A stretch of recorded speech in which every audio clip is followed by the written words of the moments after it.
What is the God's wisdom in incarnating the souls in that state? I mean, it's like we're incarnating souls into the nut house, basically. A nut house created by Us. But I have a problem with that because is it individual, like each soul is sort of individual, and how is it itself in unconscious state responsible for the collective? So now that question is motivated by an emotion. It is. Yeah. And the emotion is, I feel it's unjust. I'm angry. Yeah. Unjust, I feel it's unjust. Now, you see, the difference between you and I is I don't feel it's unjust. And God doesn't feel it's unjust either. So why do you feel it's unjust is a part of the question that needs to be answered, doesn't it? Now, so what you're basically saying is that because this poor human soul is coming to this crappy place, this terrible place, and let's feel sorry for that soul. Right? Now, we must first understand the purpose of God creating the process of incarnation, what the reason for incarnation is. You see, for you to become a self-aware being, of which this soul has the potential of doing, you have to have an experience.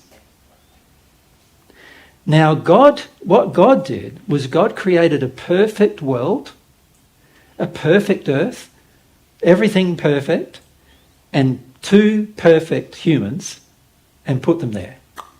And then he incarnated, he had the process, he actually involved himself in the incarnation of their souls to those two bodies that he created. He created two bodies, a spirit one for them and a physical one.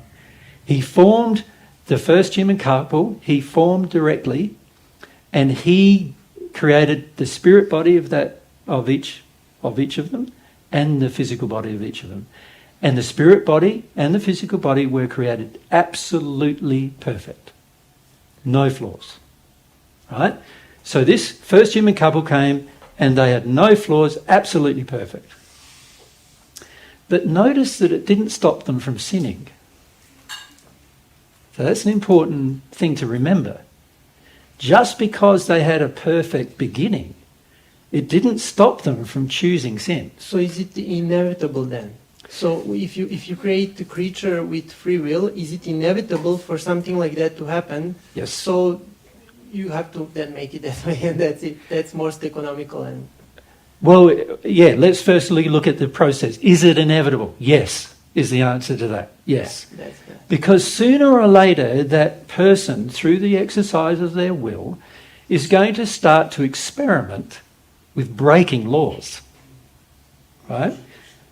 Now, if they are sensitive emotionally, and they're sensitive sexually, and they're sensitive physically, and they're sensitive spiritually, they would recognise they're breaking law.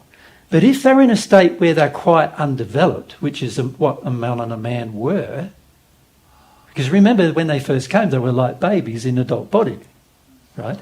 So when they're in a state of being quite undeveloped, they're going to break law and maybe not be able to measure it, right? Not instantly, right? In the Bible, there is this quote in Genesis that once they sinned, they were barred from paradise, and it makes it seem like it was an instant reaction, right? But it wasn't. It was a gradual reaction, like all of our sins are on earth. There was a gradual reaction to our soul sinning, and in the process of a soul sinning, there's a gradual response around that occurs over time. And it requires a very sensitive and self-aware person to recognise that's actually occurring. So the first answer to the question, if we need to go right back to Amon and Man and say, yes, it was inevitable that one of humanity eventually would decide to sin and also decide to experiment with breaking the law. Right? That was inevitable. God knew it was inevitable. Right? So God put everything on there perfectly to give us the best possible chance of it not happening. But God also knew that it would most probably happen. And in fact, God created a whole series of laws to correct it happening as well. So God's laws, many of them are about the correction of the human soul to bring it back to a state of perfection. But also God knows that in the exercise of your will, in other words, your choice and decision, has to be yours, not his.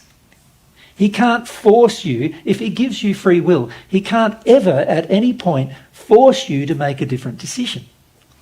The decision has to be your decision, right? So he also knew that even though he's created all these laws to redeem humans, it had to be your decision for your own redemption, right? And he also knew that the decision for your redemption was going to be at a different time and space, made to my decision for my redemption. I had to make my own decision. You have to make yours. Yeah?